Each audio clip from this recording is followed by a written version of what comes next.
Why did it come to this? Was I wrong? Even though I work hard at my job and household chores, neither my husband nor my mother-in-law acknowledges my efforts. A feeling of frustration swirled in my chest, and it was unbearably painful. You only earn $1,000 a month, right? If you're not going to divorce, at least support your husband as a full-time housewife. That would be much better for the family. I heard something snap in my head. This is a good opportunity. I should really divorce a husband who doesn't even help with the chores. All right. I'll divorce. This was the trigger that led to the discovery of my husband's outrageous lies, and both my mother-in-law and husband ended up in a debt hell. My name is Sadie. I'm a woman in my 30s working as an office worker. Although I'm married and living with my husband Jeremiah, our relationship isn't very good. Even when I come home tired from work, Jeremiah doesn't help with any of the housework. He seems to think that all the housework is my responsibility. Sometimes we argue, but since I'm usually tired, I end up giving in. Taking advantage of my reluctance to push back strongly, Jeremiah becomes more and more arrogant. I'll stop complaining about Jeremiah here. There are other things that are truly painful. Among the issues related to Jeremiah, the most serious one concerns my mother-in-law, Valentina. I've never met a more troublesome person than Valentina. Valentina, who divorced a few years ago and is now single, lives separately from us but frequently visits our home, probably because she lives nearby. I just want to help my dear son and his wife a little. I want to be useful. She says such things, but it's all talk. She has never actually helped with anything. She just sits around watching TV while munching on snacks from our house. Watching Valentina's disgraceful behavior, I always sigh quietly. Please, do that at your own home. Don't show such behavior at our place. No matter how I think about it, it seems to me that she visits our home just to kill time.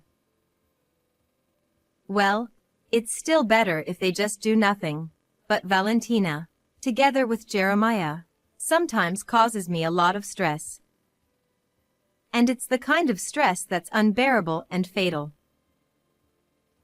One day, after finishing an enormous amount of work and returning home exhausted, thinking I could finally take a breather, I found Valentina and Jeremiah in the living room. I could only be exasperated by Valentina, who was there as if it were the most natural thing. I couldn't understand it, but it seemed they were just sitting and waiting for the food to be served. You're quite late. Make dinner quickly. Jeremiah is right. We're starving here. Jeremiah and Valentina were rushing me as if it were only natural for me to cook. I felt my fatigue double.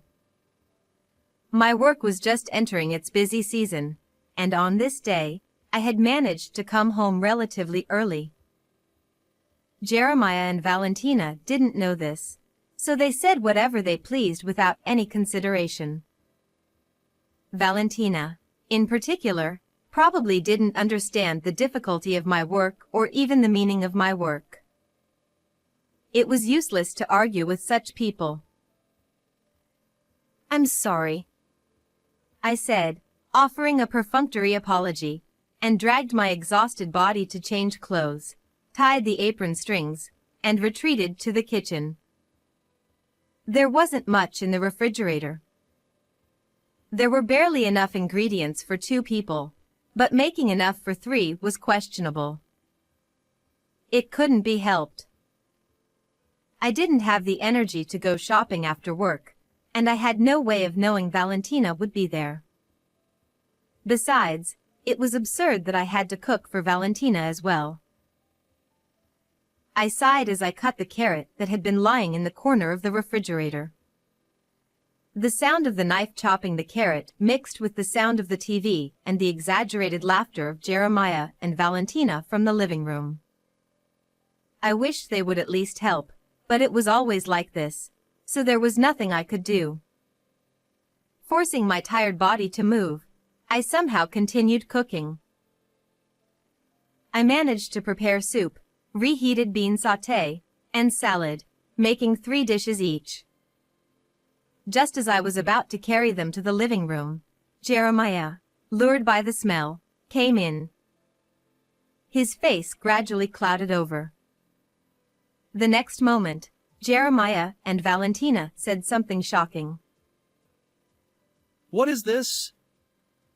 After making us wait so long, this is all we get? And bean sauté again? I give you so much money every month. Make something more luxurious. Really? Can't you make something better? Usually, you should make at least 7 dishes. Are you feeding Jeremiah such meager meals every day? They insulted me without any consideration for my tired body. I couldn't help but hang my head.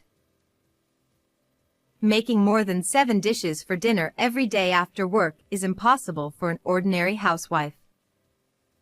Valentina probably didn't do that much even when she was younger, and certainly not now. I didn't see Valentina as such a diligent person. Unable to bear it any longer, I said in a trembling voice, "I'm sorry. This is all I could manage. But today, I had a lot of work and was very tired, so I couldn't go shopping. Please forgive me with this amount." Before I could finish, more insults came flying. You can go shopping after work, can't you? Can't you even do housework properly as a wife? You're a useless wife. "At least have Jeremiah help," I said. Ha! What are you talking about? I'm tired from work too. And you have the nerve to ask for help? Jeremiah is earning well, isn't he? It's only natural for him to rest at home. Supporting him is your job as a housewife, isn't it? You're really a useless wife. Valentina even went as far as to say that if I had complaints, I should start earning properly first. She seemed to have no intention of understanding my struggles from the beginning. I had no energy to retort and could only keep bowing my head. This kind of exchange didn't start today. Every time Valentina comes to our house, this kind of back and forth repeats. It feels like her insults escalate each time.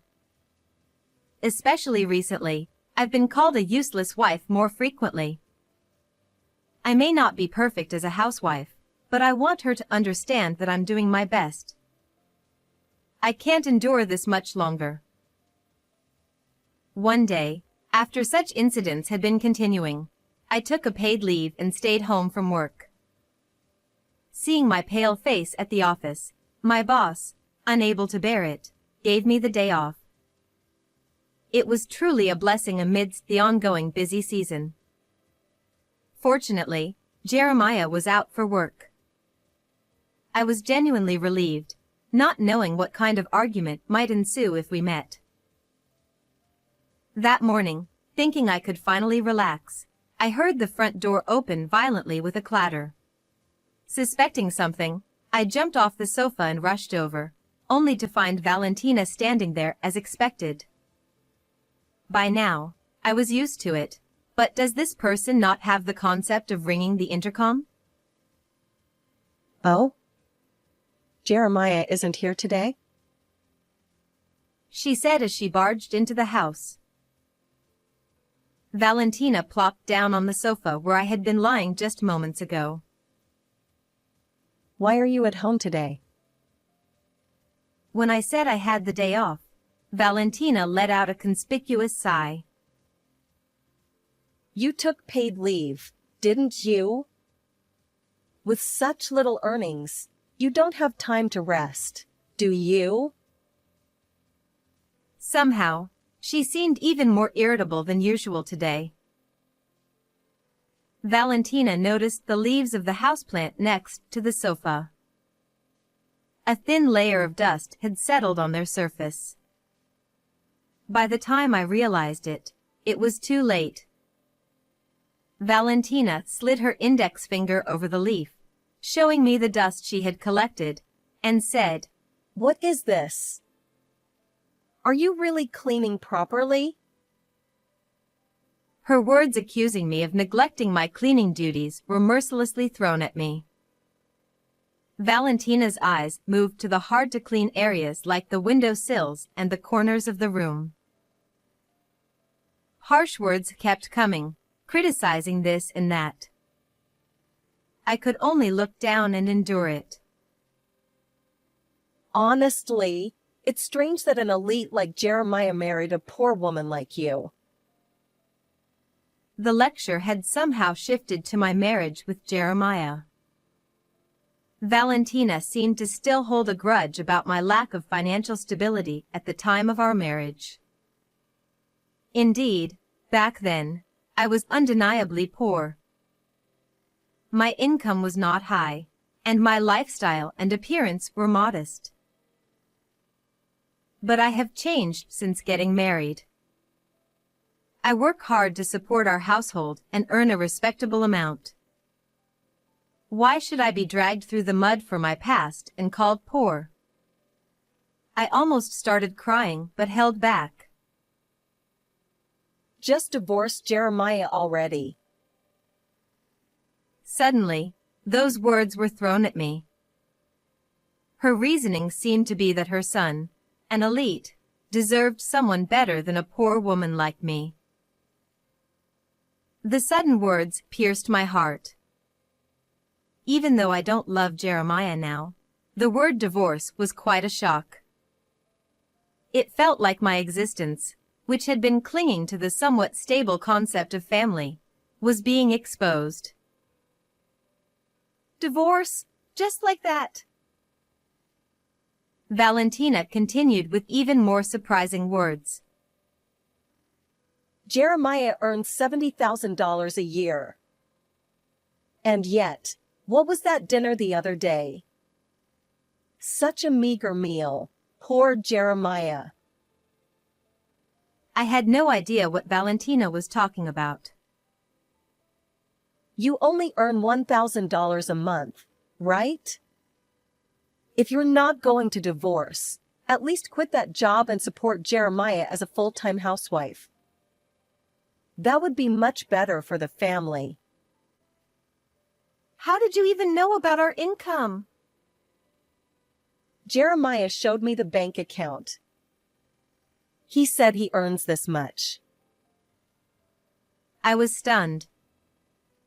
The $70,000 annual income was mine, and it was Jeremiah who only earned $1,000 a month. The $70,000 bank account Jeremiah showed you is mine. What are you talking about? Are you trying to lie now, on top of being a poor woman who can't even do housework properly? It's Jeremiah who is lying. I regretted marrying such a pathetic Jeremiah. I felt ashamed of myself for finding comfort in the relationship of husband and wife. You're not looking down on Jeremiah, are you? After all the help he's given you, if you're going to tell such ridiculous lies, you should just get divorced already. I heard a snapping sound in my head. This is a good opportunity. I should really divorce Jeremiah, who doesn't even help with the housework. All right. I will divorce Jeremiah. Thus, I decided to divorce Jeremiah, packed my things, and actually left the house. I had been working tirelessly and supporting the family as best as I could. Yet, neither Jeremiah nor Valentina appreciated my efforts. How did it come to this? Was I wrong? These thoughts swirled in my mind, making me feel unbearably miserable. After leaving the house, I returned to my parents' home to rest my weary heart and body. My parents' home, which I hadn't visited in a long time, gently embraced my exhausted self. Although work remained busy, being far away from the source of my stress, Jeremiah and Valentina allowed me to spend my days in peace. One day, while I was freely taking a day off without anyone reproaching me, my smartphone rang in the living room. The caller ID displayed Valentina. I had a bad feeling. Hello? Sadie? Valentina's unusual tone made me hesitate. Once she calmed down enough to talk, she told me about the situation after I left. After I left, Valentina had been doing all the housework. One day, when Valentina checked the bank account for household management, she found a balance of only $100. Naturally, it was Jeremiah's account. Shocked by the difference from the previous balance she had seen, Valentina confronted Jeremiah. Jeremiah admitted that the balance was the living expenses for a month. He then confessed that the account he had shown before was mine, and his monthly income was only $1,000. Jeremiah, who had been praised by Valentina as an elite earner, had been hiding the truth out of pride. Valentina, who had ignored my words, had no idea and fully believed the false figure of $70,000 annual income, spending money to live an ideal life. Eating what she wanted, wearing what she wanted, buying what she wanted. Jeremiah's already small balance kept decreasing. As a result, Valentina and Jeremiah were on the brink of falling into a debt hell. So please, help us somehow. I apologize for everything. Just come back immediately. Valentina's desperate and shallow words made me sigh in exasperation. How could she say such things so shamelessly? The harsh words that Valentina and Jeremiah had said to me came back to my mind. Make dinner quickly, at least do the cleaning, quit your job and become a housewife, poor woman. I could never forgive them. Of course, I felt no sympathy at all. It was time to say what I had always wanted to say but couldn't. Why don't you have your elite son earn money for you?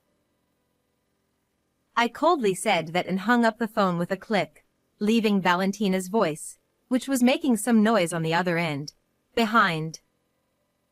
Still fuming, I looked at my smartphone's address book. There were Valentina and Jeremiah's phone numbers. I deleted those annoying contacts. For good measure, I also set them to be blocked. I had to free myself from Valentina and Jeremiah's curse. To sever this relationship quickly and surely, I took further action. I searched for a reputable lawyer online and through acquaintances. The lawyer I found quickly facilitated my divorce from Jeremiah. I completely cut ties with my in-laws. Finally, I was free from the annoying entanglements with my in-laws. According to rumors, Valentina and Jeremiah ended up in debt as expected. In the end, they had to apologize to Jeremiah's father to support them. Well, it no longer concerns me. I will live my life without being swayed by anything. Since the divorce, my work performance has improved remarkably. My boss praises me more often. My friends say I laugh more. I am happy with everything, feeling that I have truly gained freedom, separated from that past. I vowed to use my past misfortunes as a springboard and continue to strive hard. How did you like this story? Please subscribe to the channel. See you in the next video.